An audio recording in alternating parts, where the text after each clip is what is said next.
herzlich willkommen auch nochmal von unserer Seite, von meiner Seite. Mein Name ist Anna Schneider, ich bin Kuratorin hier im Haus der Kunst und verantworte die Ausstellung Hamid Zenati All Over, die noch bis zum 23. Juli im Haus der Kunst zu sehen ist, und ich darf Sie alle ermutigen, falls Sie sie noch nicht gesehen haben, uns doch nochmal besuchen zu kommen. Wir freuen uns ganz besonders, dass wir heute Abend hier im Institut Français zu Gast sein dürfen. Es ist eine besondere Art und Weise, unsere Allianzen in der Stadt auch zu stärken.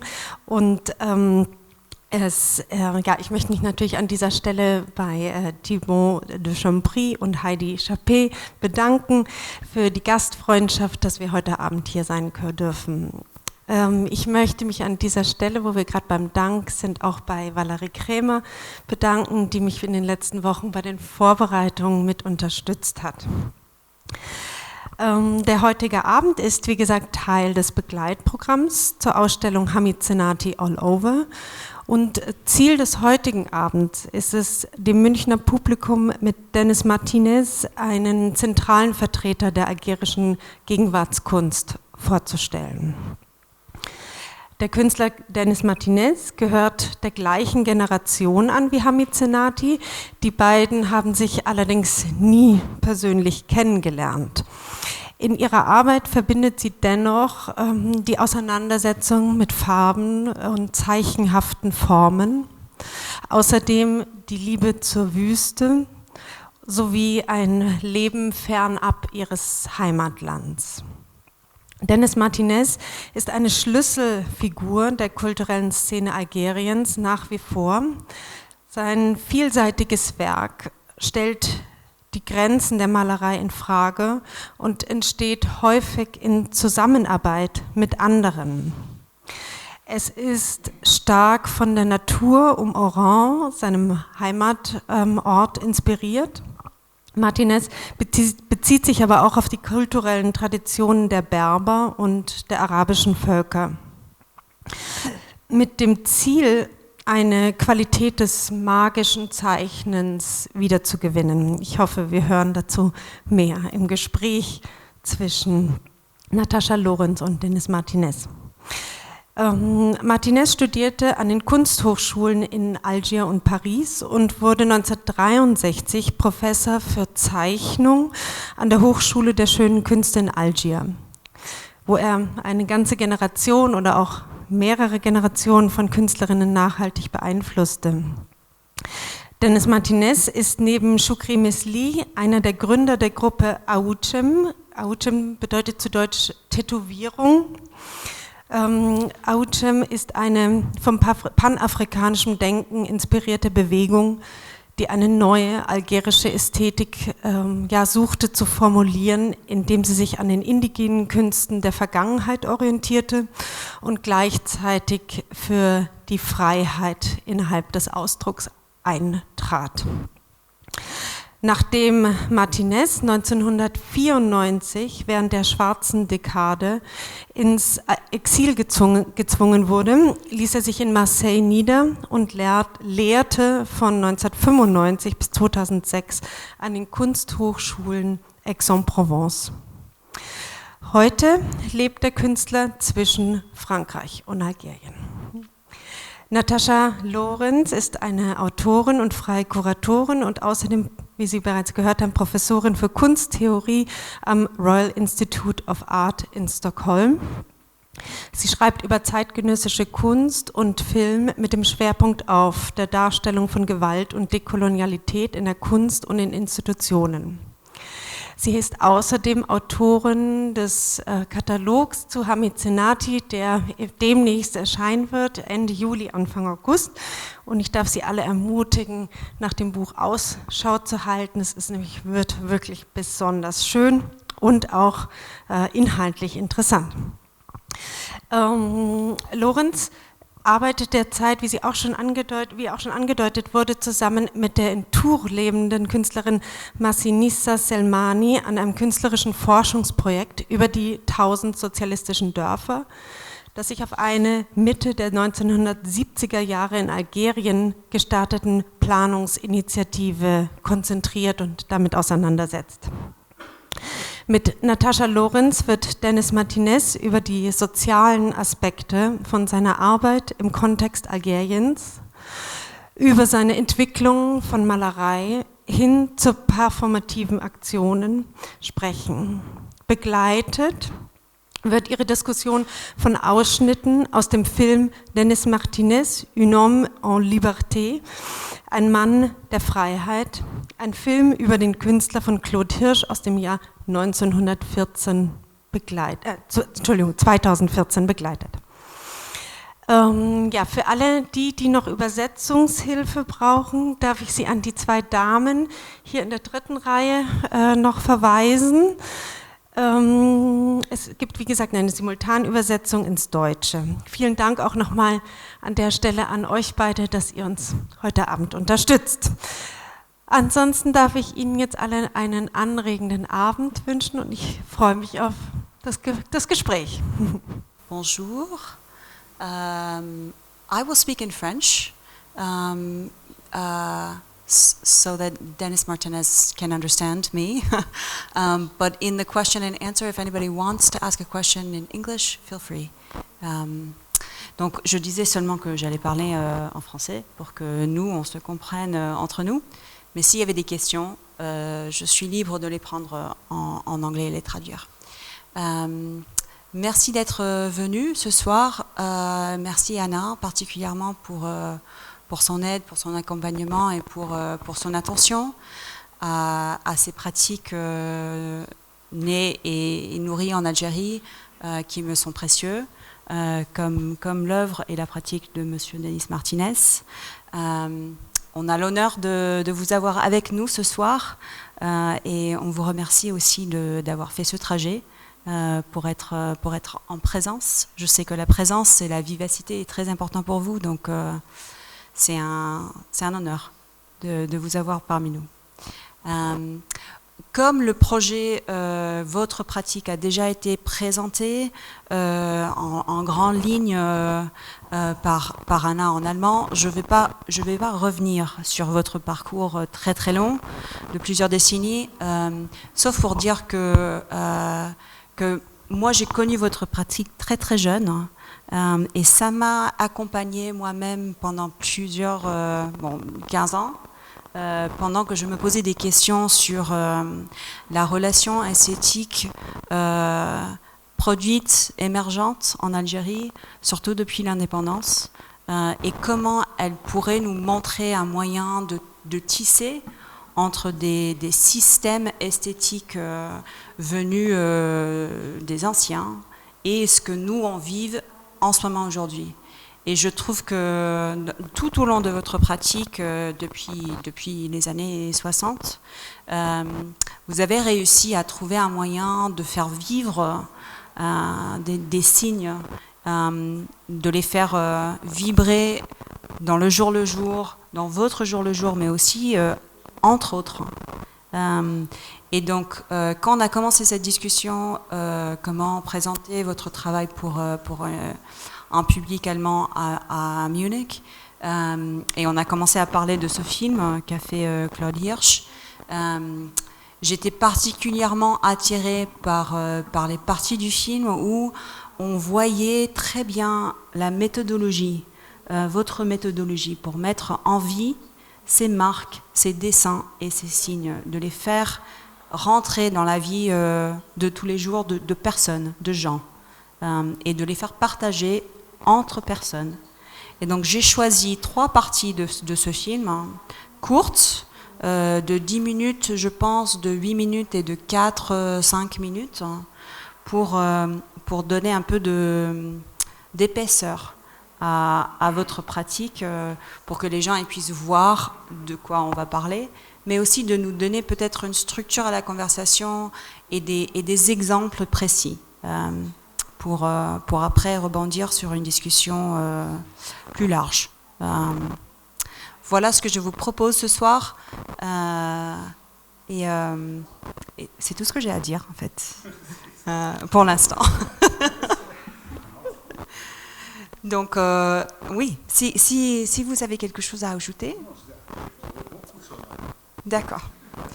Donc on va aller directement dans le film. On a l'honneur de voir ce film qui est fait en 2012, je pense, par Claude Hirsch. Il vous a suivi pendant je ne sais pas combien de temps. Une année, voilà. Donc c'est un travail approfondi sur l'œuvre de Denis Martinez. Et comme je l'ai dit auparavant, ça donne vraiment une sorte d'épaisseur à la pratique, qui n'est non seulement dans l'image, mais qui est aussi dans le vécu.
شكر عظيم محمد يا كريم محمد فالسيد نزر قران فالسيد نزر قران نادر نوغ الصحابة صار حربي نقا أذنتني فرقا لديان أذنتني فرقا لديان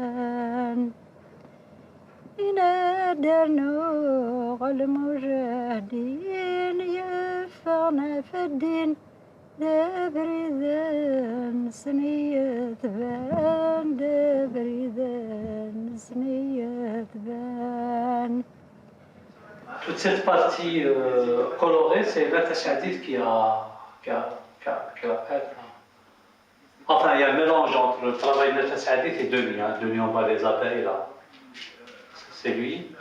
Mais sinon, c'est carré, tout ça, tous ces trucs colorés, ces épis, ce signe, tout ça, c'est Natacha Hadid. Non, ça c'est la première partie. Et c'est juste pour montrer, justement, j'allais vous poser une question par rapport à cette partie-là. La première chose qu'elle montre,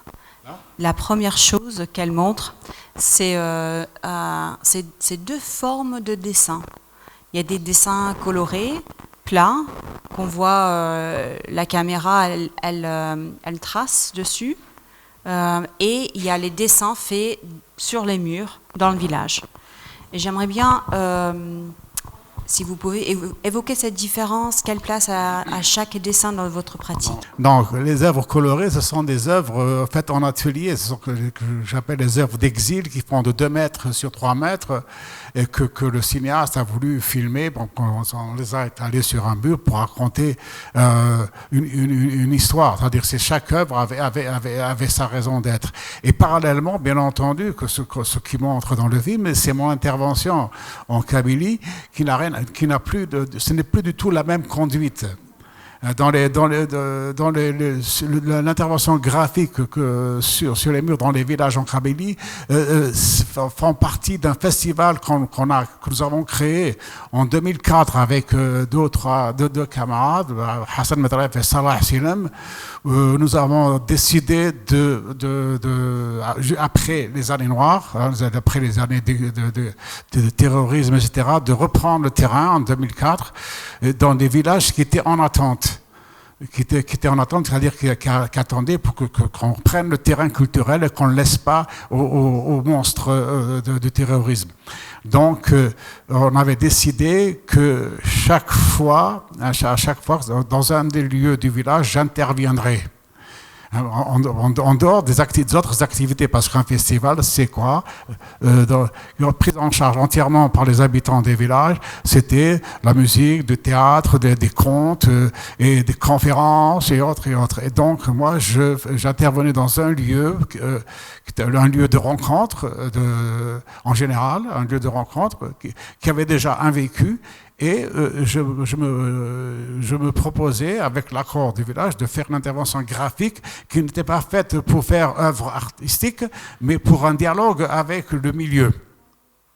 C'est-à-dire que je viens avec des ingrédients très simples. Si je viens avec la couleur, ça veut dire que je fais une œuvre artistique. Ça veut dire que je m'impose. Si je fais la même chose que je fais sur mes toiles ou que je crée une œuvre, si je fais pareil sur ces murs, je m'impose. Tandis que là, je ne m'impose pas, j'ajoute. Je ne dois pas agresser le mur, je dois simplement ajouter. Le mur, il a sa couleur, il a ses accidents, il a son vécu de différents moments de l'année et autres, des traces, des graffitis, des brûlures, etc. Et moi, je viens raconter une histoire en relation avec les habitants. Le principe n'est pas ce que je vais faire, c'est ce qui va se passer pendant que je fais. Ça va se passer pendant une semaine, d'accord ? Donc, les gens sont là autour de moi et vont se poser des questions. Je vais intervenir avec des signes très simples, en noir ou en brun, et pour soit à partir d'un élément symbolique du village, soit en essayant de m'intéresser à la thématique du festival, par exemple. C'est toujours un élément qui est en lien qui est en relation avec la situation. Par exemple, j'interviens à un moment donné dans un village avec des abeilles. Alors, on voit à un moment donné, graphiquement, le symbole de l'abeille que j'ai créé dans une vieille bâtisse qui est complètement bouffée par les noirs de fumée, des coulées de couleur blanche, etc., etc. Et j'ai travaillé avec une vieille du village, Nata Saadit, c'est elle qui m'a proposé le lieu. Donc, ce qu'il faut savoir, j'ai beaucoup à dire. Vous savez, quand je parle par exemple de ce lieu, que c'était dans le village de Atel-Qaïd, c'était en sommet, c'était vraiment très haut, dans la région de Zouadia. Et ce village-là, pendant la guerre, a subi beaucoup de conséquences par l'armée française à l'époque, etc. Il y a eu beaucoup de maisons démolies. Et avant la guerre, il y avait une petite mosquée en haut du village. C'était une espèce de pierre en pierre avec un mihrab, pour dire après. Et c'était à la fois une école coranique ou autre, mais qui, pendant la guerre, la France a pris ça pour faire un mirador, c'est-à-dire pour surveiller la région. Donc, c'est un lieu qui a perdu son côté sacré. À l'indépendance, les habitants ont construit une mosquée en contrebas et ce lieu-là a été récupéré pour, par exemple, quand ils faisaient les fêtes dans le village, ils faisaient le couscous et autres de cuisson, donc ils faisaient ça là-dedans, dans cette pièce-là. Et bon, c'est pour ça qu'il y a toutes les traces de fumée et autres et autres. On voit quelque part les traces de l'ancienne mosquée, etc. Et moi, je viens là-dedans, j'ai dit à Tassadit, la dame avec qui j'ai participé, Tassadit, je dis, imaginons qu'un essaim d'abeilles est à la recherche d'un refuge. Et tout d'un coup, il y avait une porte ouverte, une fenêtre ouverte, et rentre là-dedans. Donc, je vais m'installer graphiquement des abeilles graphiquement sur le noir. Je vais gratter sur le noir, que je vais dessiner là et là. Et j'ai dit à Nata Saadit, toi tu seras en face de la porte et tu seras celle qui va traiter la reine des abeilles. Alors, donc, on a travaillé ensemble pendant une semaine, comme ça, c'était des trucs il y avait beaucoup de dialogues, beaucoup de gens qui venaient discuter, etc., surtout s'il y avait des mots et autres. Le gros problème, c'est que quand vous commencez à écrire des mots sur les murs, il faut faire très attention parce que les gens qui sont derrière vous vont contrôler ce que vous allez écrire. Et donc, c'est là où il y a quelque chose qui se passe, parce que surtout si vous écrivez dans la langue kabyle, par exemple, il y a différentes façons d'écrire la langue kabyle, les anciennes écritures, les nouvelles écritures, et donc il y a des conflits sur ces mots-là. Et donc, je peux avoir affaire à des conflits derrière moi. C'est-à-dire que ça s'écrit pas comme ça, etc., etc. Ça, c'était terrible. Donc, je disais aux gens, apportez-moi le bon texte, s'il vous plaît, qu'on n'en parle plus, et puis après, bon. Donc, c'est un débat permanent. Et ce qui était formidable avec Nata Saadit, c'est qu'elle n'arrêtait pas de raconter des légendes, des poèmes et autres pendant qu'il y avait l'action. Et en temps en temps, elle s'arrêtait et elle se mettait à chanter.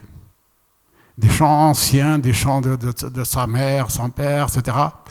Et alors, quand je lui avais dit, tu seras là, tu vas t'occuper du mur de la reine des abeilles, elle m'a dit, mais moi, je suis la cigale. Je n'arrête pas de chanter. Voilà. Et au fait, ce qui se passe dans mes interventions, dans chaque lieu, parce qu'on change de village chaque année, il y a à chaque fois quelque chose de particulier qui se passe à la relation avec le public, etc. Et je peux dire que là, je vais passer pendant des heures à vous raconter. Il y a tellement de choses à dire, des anecdotes avec les habitants, avec les jeunes, etc. C'est-à-dire que c'est des moments très forts. Moi, ce que je dis, c'est que ce que je fais là, quand je vais partir, vous faites ce que vous voulez. Ce n'est pas fait pour être resté, c'est fait pour le dialogue. C'est fait en fait, c'est comme une performance où le mur qui est là sert de prétexte à un dialogue avec les gens, à créer une situation qui va durer une semaine. Voilà. C'est ça, en gros, ce que je peux dire plus encore.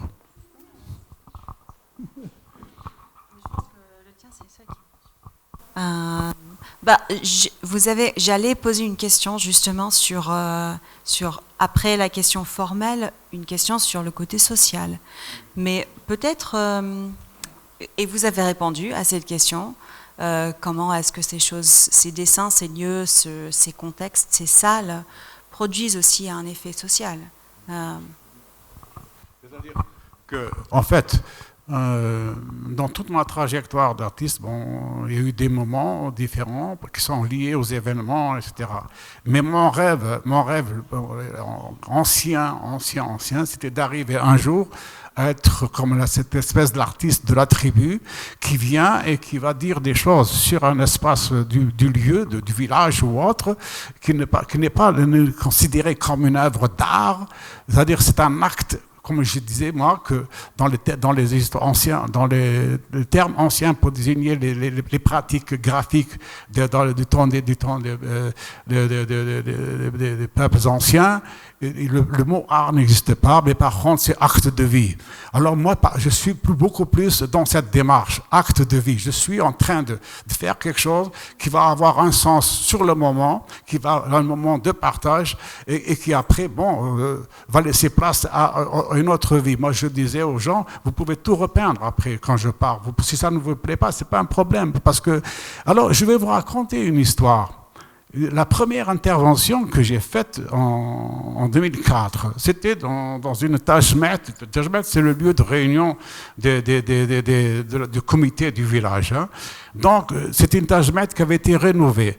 Et c'est comme ça qu'on a commencé notre festival. Avant de démarrer, il fallait que je mettre quelque chose en place. Et donc, l'ami avec qui, un des amis avec qui on a créé le festival, qui habitait juste là, c'était Salah, je dis, écoute, tu vas mettre de la peinture sur ta main et tu vas plaquer ta main sur le mur, et puis moi, je vais à partir de là continuer. C'est-à-dire, l'acte inaugural a été commis par un habitant du village. Ça, la première trace qui est sur le mur, c'est un habitant du village. Donc, moi, je vais tourner autour avec des mots. Alors, sont arrivés des jeunes du village, des adolescents, qui se sont dit, tiens, il y a un artiste qui est là, que j'appelle, dans le langage populaire, dessinateur. Alors, dessiner.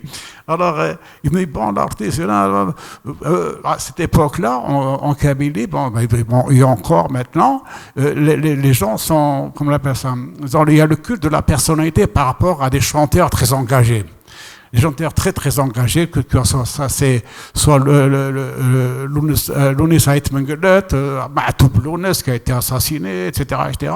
Donc ces chanteurs-là ont des chants qui sont très écoutés et très répétés par la population. Ce sont des chanteurs qui en fait, la façon de parler de leurs textes, les gens s'en servent comme revendication. Ils se revendiquent à travers du Matoublounes ou à travers ou bien de Loulis Atmentgelet. Et donc il y a une espèce un culte de la personnalité par rapport à ces personnes et surtout Matoub. Et donc il y a toujours ce besoin de multiplier le portrait de Matoub sur tous les murs.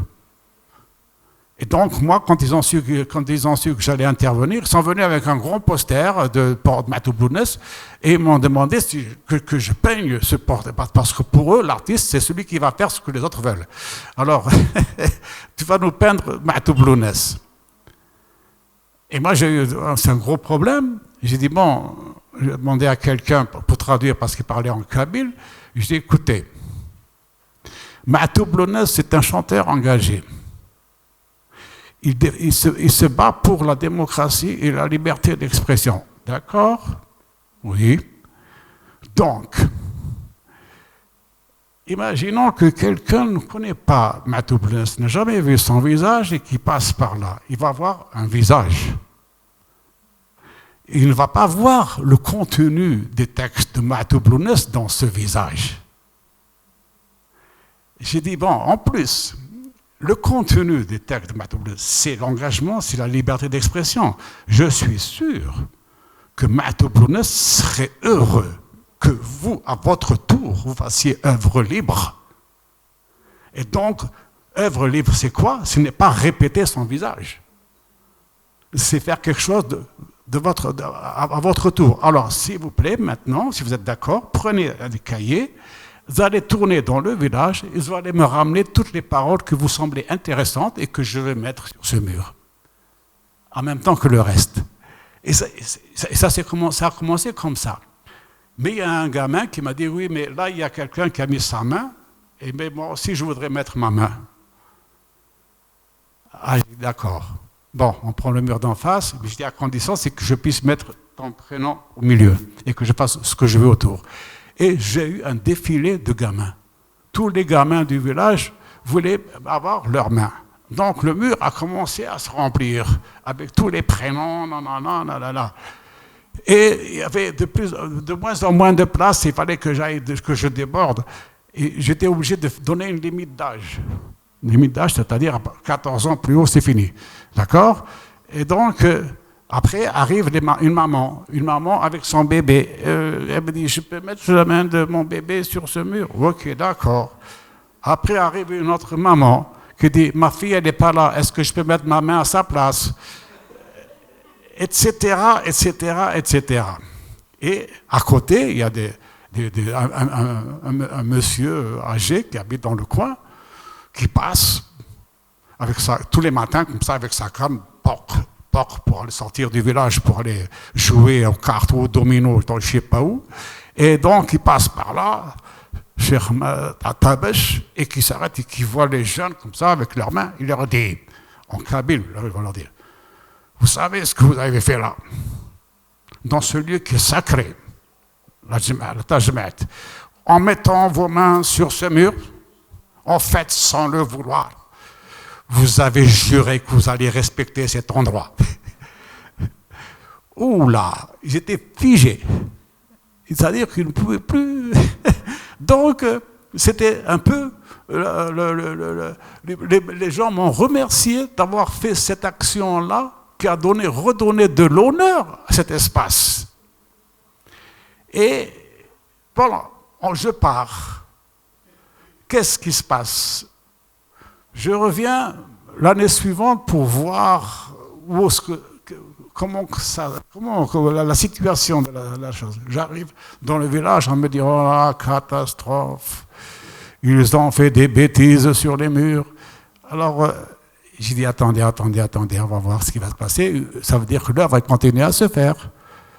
C'est quoi ces bêtises-là? En fait, un duel entre les enfants. La main d'un tel, j'en veux pas, je la barre, j'ajoute ma main. C'est-à-dire que des mains ont été barrées, d'autres mains ont été ajoutées. Et au fait, alors j'ai dit, mais ne vous inquiétez pas, l'œuvre, elle continue à se faire. C'est-à-dire que c'est l'expilage qui s'exprime. C'est ça qui, au fait, le principe, c'est que le dialogue qui a commencé a continué à se faire et c'est la réalité du village avec les enfants qui est en train de se manifester sur le mur. Et ça, et donc ce genre de situation, je l'ai rencontré un peu partout. Ça veut dire que le dialogue, les effets contre, les effets pour, les naissances à partir d'une sage-femme qui a fait le premier point dans un village, etc., etc. Donc voilà, pour moi, c'était très, très passionnant. Vous savez que ça se passait en général au mois de juillet, dans une situation où il y a plein de choses qui se passent autour, avec des conteurs, des musiciens et autres. Et quand le festival se termine, j'attends avec impatience le prochain, l'année prochaine. Je n'existe que pendant ces moments-là. Le reste du temps, l'artiste d'atelier, ça ne veut rien dire pour moi. Voilà.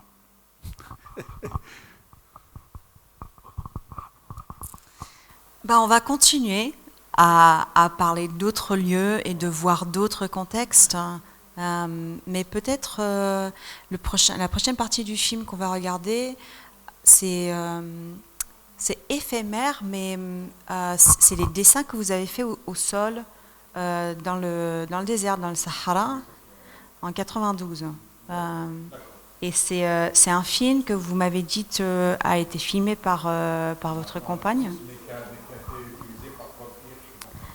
C'est ça, de l'intégrer. Et il me semblait que justement, c'est aussi un moment où on voit une conversation entre l'artiste et l'homme du tribu. Il y a quelque chose qui se passe dans le temps, mais qui s'écroule aussi, qui ne reste pas soudé. C'est pas un sens qui va se vendre, par exemple. C'est un sens qui est là pour vous deux et qui disparaît lorsqu'il y a un coup de vent ou que le temps passe. On va regarder. Et on va, après, je poserai d'autres questions par rapport à ça. Comme Denis travaille beaucoup sur le signe, le symbole et tout ce qui est patrimoine populaire et rural, il a entendu parler de Khtarmen, le trait du sable. C'était un rituel magico-religieux. Quand il a vu comment que le cheikh avec qui il était, disons, c'est pas le chaman, hein, mais c'est presque ça. Écoutez Denis, mais faisait des points, des traits, il essayait de s'exprimer comme ça sur le sable pour obtenir un message ou une expression. Denis était très très impressionné par ce style de travail, parce que lui, justement, graphiquement, il s'intéresse beaucoup aux points et à la ligne qui était la continuité de plusieurs points et tout. Très important, cette façon de voir les choses, pourtant simple, hein.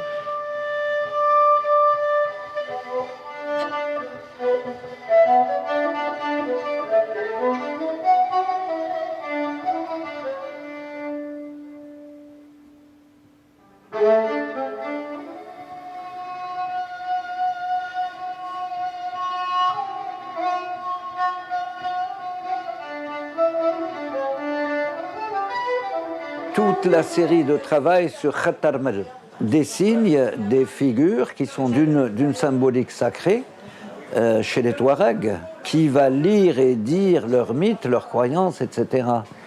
Il ne les peint pas, ces signes symboliques de l'extérieur. Il s'en imprègne et il est là-dedans.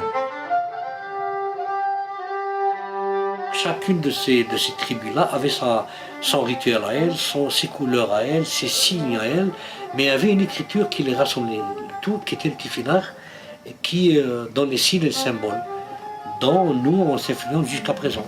On ne travaille pas avec à l'université, à l'école, mais on commence à s'intéresser à ça, parce que graphiquement, c'est le top, c'est très très très beau.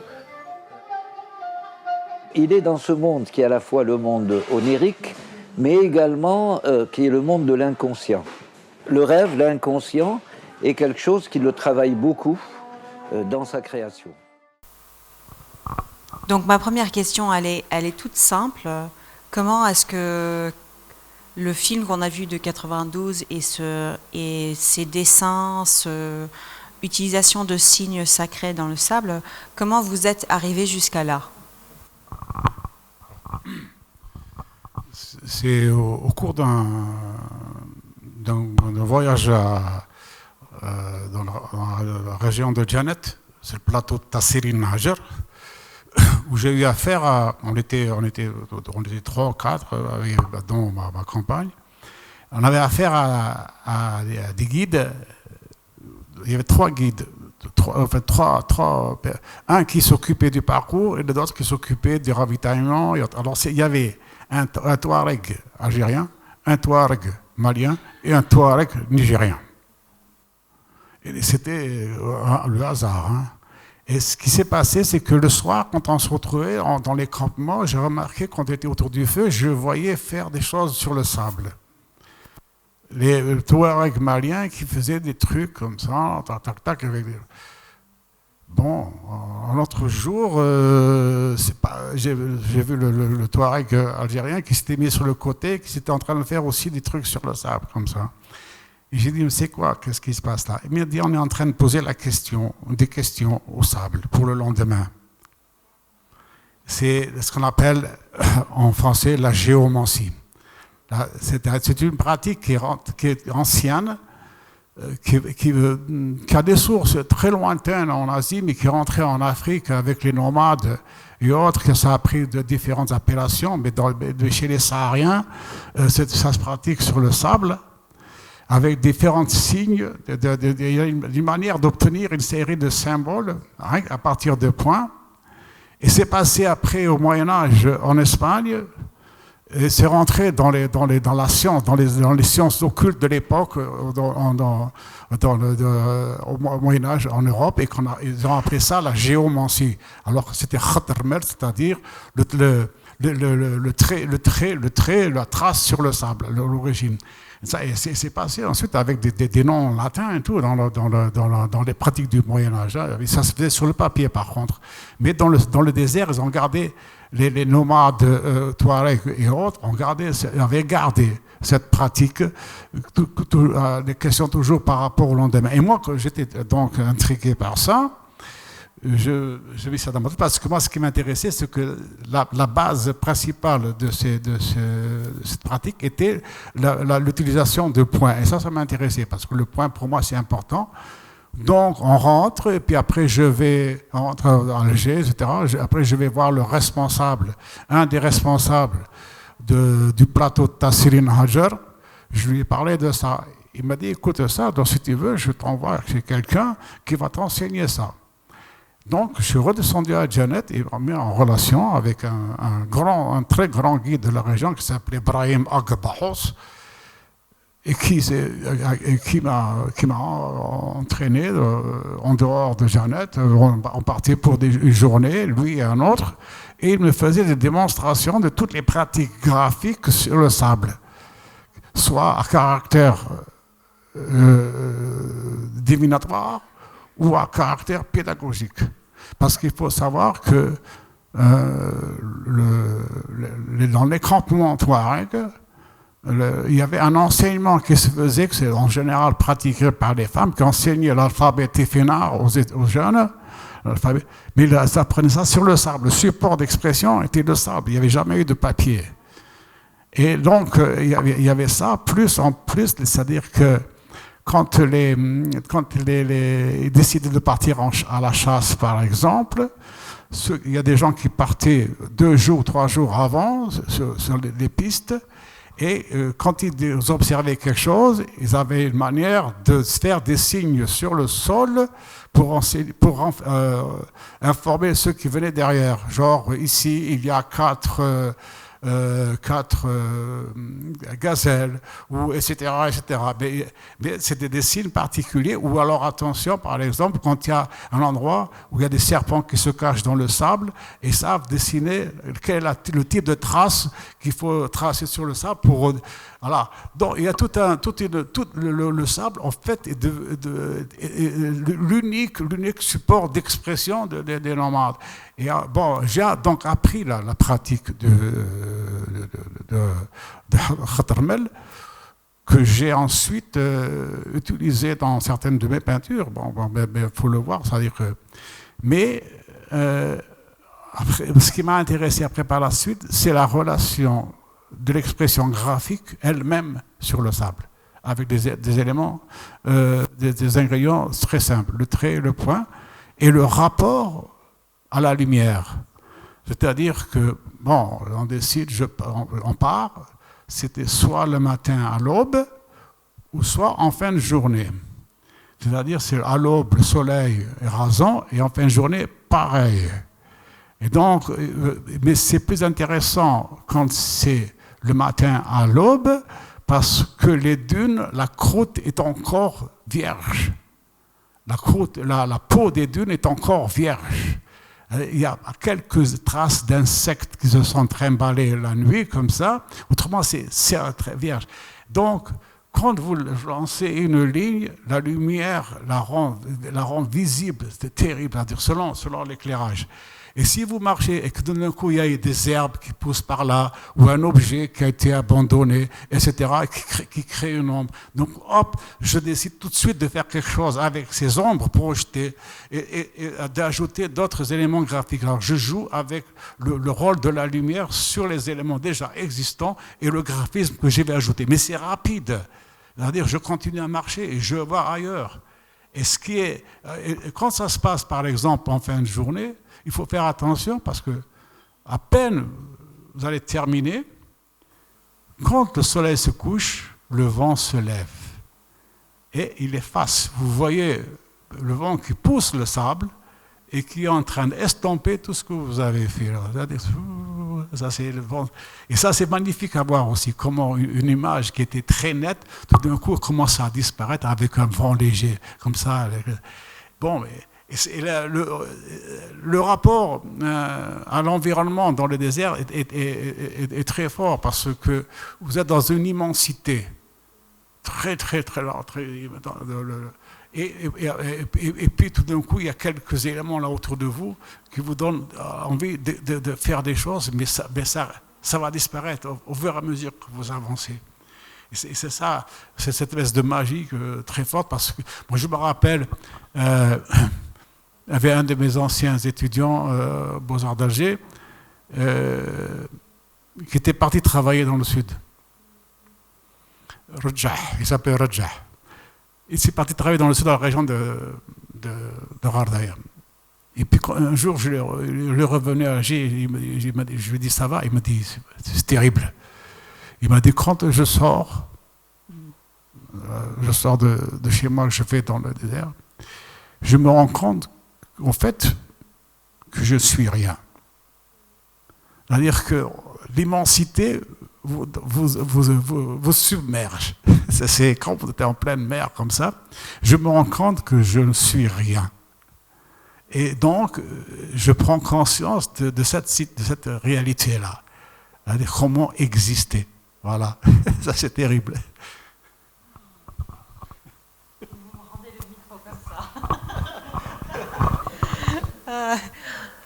La question se pose encore, comment cette réalisation, soit graphique, soit existentielle, est venu s'intégrer dans votre pratique?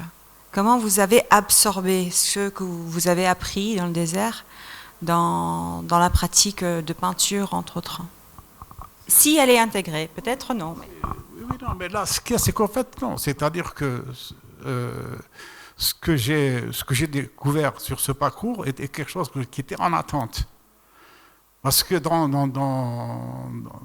ma jeunesse, dans la campagne, dans le milieu rural, en Algérie, j'étais en relation sans arrêt avec des éléments de la magie, de l'environnement, la superstition, etc. C'est-à-dire qu'il y a des moments de croyances populaires comme ça qui vous font, qui développent l'imaginaire avec les craintes, les peurs ou les plaisirs, etc. C'est-à-dire qu'on dit attention, à telle heure, faut pas traverser un oued à partir de telle autre parce que le diable va te frapper dessus.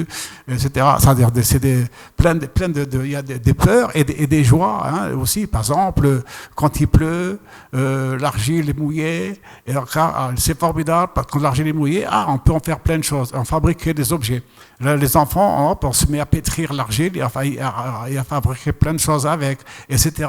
Et ça, c'est il y a aussi les messages maraboutiques, etc. Donc, ce qui fait que c'est un fond permanent qui était en moi comme ça, avec bon, le plaisir de l'image, c'est aussi ça. Hein, c'est la magie de l'image. Quand la première fois que je suis tombé devant des livres avec des dessins, etc., je dis comment ils ont pu faire ces dessins qui sont imprimés là, hein, c'est terrible, noir et blanc. Je me demandais comment c'était possible d'avoir des dessins comme ça sur des pages de papier, etc. Et après, quand j'ai su que voilà, il y avait de l'encre, ça existe l'encre, etc., ça c'est pour faire des dessins. Bon, et donc c'est toujours une espèce de magie, hein, de magie qui est faite. Et l'histoire des points, c'est que quand dans ma pratique graphique, j'avais tout souvent besoin, comme ça, de mettre des points quelque part. Et après, j'ai su que, bon, après, j'ai essayé de comprendre la symbolique du point, les différentes symboliques du point. Comment que le point est le début de toute chose. Le point, c'est la semence. Le point, c'est le germe. Le point, c'est le début de l'être humain. C'est-à-dire que la goutte entre l'homme et la femme, c'est le début de toute chose, c'est, etc. C'est la rosée le matin, c'est cette espèce de chose invisible que vous avez dans l'espace quand vous parlez. Parce qu'il y a aussi des choses, le son par exemple, ou les choses qui sont là autour de vous, qui sont vivantes et que vous ne voyez pas. Hein, c'est surtout le son, par exemple. Hein. Ou alors, quand je dis, par exemple, quand je parle, il y a quelque chose qui va partir comme ça, et puis hop, j'imagine plein de points dans l'espace. Hein, etc. Ou bien, pareil, quand j'écoute, mon oreille aspire plein de points. Ça, c'est, etc. C'est des particules de différentes utilités sonores ou bien qui vont donner du solide et autres. Voilà.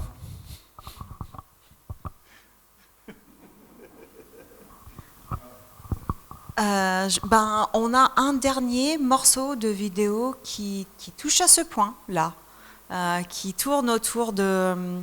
Je ne sais pas le mot en français, c'est un grand engin en jaune qui creuse dans... Ça s'appelle comment en français? Une machine agriculteur? Vous voyez ce que je veux dire? Ça s'appelle comment en français? Moi non plus. Oui, un bulldozer, mais ça c'est un mot anglais. Donc c'est pas bon. En tout cas, on va voir un... on le voit déjà dans la lunette du monsieur. Il y a une scène de, je ne sais pas, 3 minutes, 4 minutes, très court, qui montre un point qui se dessine sur cet engin.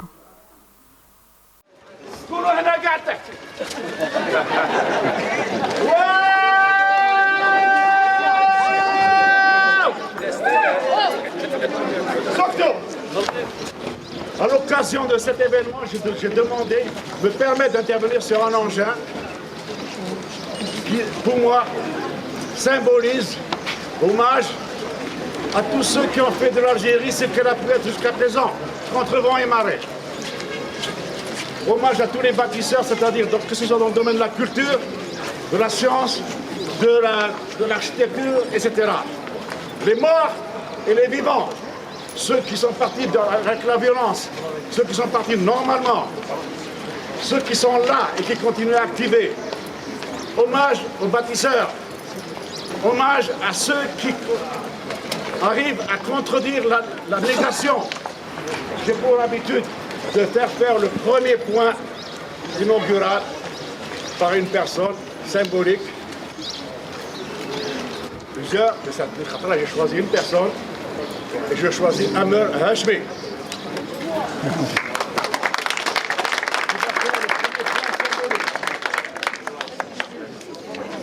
Il le fait comme il veut, là où il veut.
Ça, c'est une performance qui commence avec un point aussi et qui devient une sculpture ambulante. Et dans la partie qui vient juste après, vous parlez notamment du sens de la vivacité, de faire des choses qui redonnent ou qui valorisent les ouvriers, les gens de tous les jours, les gens qui sont là, et que pour vous, c'est une forme de résistance à des forces du marché qui veulent que les objets d'art restent statiques, fixes, et qui ne viennent pas trop intervenir dans le quotidien de chaque personne, qu'il y a une sorte d'économie qui se forme. Et je vous pose la question, pour vous, cette sorte de performance, en quoi elle consiste de résistance? De résistance. Je ne sais pas si c'est de la résistance, mais pour moi, c'est une prise de parole. Hein, c'est d'accord. Là, bon, il faut d'abord parler de comment ça s'est passé. En fait, dans les années 90, on a l'école des Beaux-Arts d'Alger a créé une série d'écoles régionales. En Algérie, on a créé l'école de Mostaganem, de Sidi Bel Abbès, etc., etc. Il y avait une multiplication des écoles d'art sur le territoire. Et bien entendu que ces écoles d'art étaient données à la direction, c'était des anciens étudiants des Beaux-Arts d'Alger, Et les enseignants, pareil, des Beaux-Arts d'Alger, d'Oran, etc. Donc, Mostaganem était devenu un lieu très actif. Mostaganem, c'est dans l'ouest. Et le directeur de cette école, Amer El-Hashmi, qui était un très grand miniaturiste, très spécialisé, qui avait fait les Beaux-Arts d'Alger d'abord, et ensuite qui a fait une formation en Chine pendant quelques années. Il est revenu avec pas mal d'acquis techniques. Et quand il est revenu, Ahmed Aslan, l'ancien directeur des Beaux-Arts d'Alger, qui a été assassiné, l'a installé à Mostaganem. Et Amer El-Hashim, c'est quelqu'un de très dynamique qui a donné beaucoup dans la région. Et cette école est devenue très, très rayonnante. Et là, elle a créé un événement, c'est une espèce de salon artistique qui devait se faire chaque année, national ou international. Et bon, une année, il m'a dit, écoute, j'aimerais bien que tu participes avec les autres. Je dis, oui, d'accord, je veux bien. Mais une condition, c'est que moi, je ne viens pas avec un objet que je vais accrocher dans une salle, mais je veux intervenir sur un tractopelle. Et pourquoi? Je dis parce que je l'explique là-dedans. C'est-à-dire que le tractopelle, c'est un outil qui servait justement dans les chantiers à bâtir les maisons et autres. Pour moi, c'était le symbole de la résistance dans le domaine de l'action, c'est-à-dire les gens qui sont restés pour bâtir le pays. Il faut savoir que ça sortait des années noires, beaucoup de gens avaient été assassinés. Je parle des artistes et intellectuels. Beaucoup de gens ont été obligés de prendre le chemin de l'exil par la menace de mort. Il y en a qui sont même morts en exil sans avoir été assassinés. Il y a ceux qui sont restés, beaucoup qui sont restés aussi qui ont été assassinés. D'autres qui sont restés, que ça a tenu le coup. Donc, il y a des nouvelles générations qui sont arrivées et qui s'accrochent. Donc c'est le contexte de la violence et de la résistance face à des gens qui avaient d'autres projets de société que j'essaye avec mon action de mettre en valeur. Et le bulldozer, c'est ça, c'est-à-dire c'est cette résistance-là. Donc je viens bien entendu avec mes points graphiques et j'en profite pour faire participer un groupe d'étudiants de Beaux-Arts de Mostaganem qui vont travailler sous ma direction. C'est-à-dire tout ce qu'ils vont faire, c'est sous ma direction. C'est un exercice pour eux pour participer à la création de cet objet qui va tout d'un coup qui part de l'objet utilitaire, simplement utilitaire de chantier et qui va devenir œuvre artistique mais en action. Et alors il y avait des textes en arabe à écrire qui parlaient du retour, des textes qui parlaient du retour, le retour au pays, etc. Et donc, c'était un moment très fort. Imaginez que la mairie, je ne sais pas comment, la mairie de Mostaganem et le préfet de Mostaganem, le Wali, a donné l'ordre qu'on m'amène un tractopelle. C'est un tractopelle qui servait devant les chantiers de l'administration. On me l'amène dans un espace, c'est la maison de la culture locale avec un espace extérieur, avec un théâtre en plein air. On me l'amène là. Le chauffeur, le conducteur de ce tractopelle, je me demandais ce qui allait se passer. Tout d'un coup, on lui enlève son tractopelle. Après, on nettoie, etc. On l'a inauguré aussi avec des chants, des musiques et autres. Et pendant une semaine, j'active là-dessus et on termine. Là, on le voit quand il se déplace pour aller, parce qu'on était il y avait la vieille école de Mostaganem et il y en avait une nouvelle, une très grande école en construction qui était en plein chantier. Alors j'avais décidé que sans avertir les gens du chantier, qu'on allait débarquer avec ce tractopelle dans le chantier Et c'est terminé avec la participation de musiciens gnawa et faire une grande danse avec le tractopelle dans le lieu. Ça, c'était un moment fantastique. Alors, quand ils ont vu ce tractopelle tout entièrement décoré rentrer dans leur espace, mais qu'est-ce qui se passe? Et puis après, avec les musiciens, les tambours, la percussion et autres, etc. Mais c'est quoi cette histoire? Tout d'un coup, oh, le chantier n'est plus pareil. Et puis il y avait tous les artistes qui sont venus, etc. Mais le plus terrible, c'était le chauffeur du tractopelle. Quand il est venu, il a découvert son tractopelle. Alors, il a dit un terme bon, qui se dit en arabe, Ouchemtouri. Ça veut dire, vous l'avez marqué magiquement. L'Ouchem, c'est le tatouage magique. Ouchemtouri. Oh là là. Alors, du coup, il était heureux et fier de conduire cet engin. Alors, parmi les participants, il y avait des gens, amis, anciens étudiants qui étaient à Paris. Il m'a dit, ah, c'est dommage que ça va retourner dans les chantiers. Normalement, ça devrait aller dans un musée, etc. Et encore les réflexes coincés.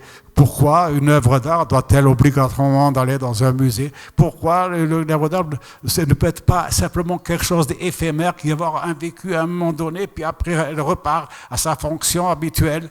Voilà, c'est bon, c'est pas obligé de le coincer quelque part définitivement pour devenir un truc complètement amorphe. Voilà, ça c'est mon point de vue. C'est mon point de vue.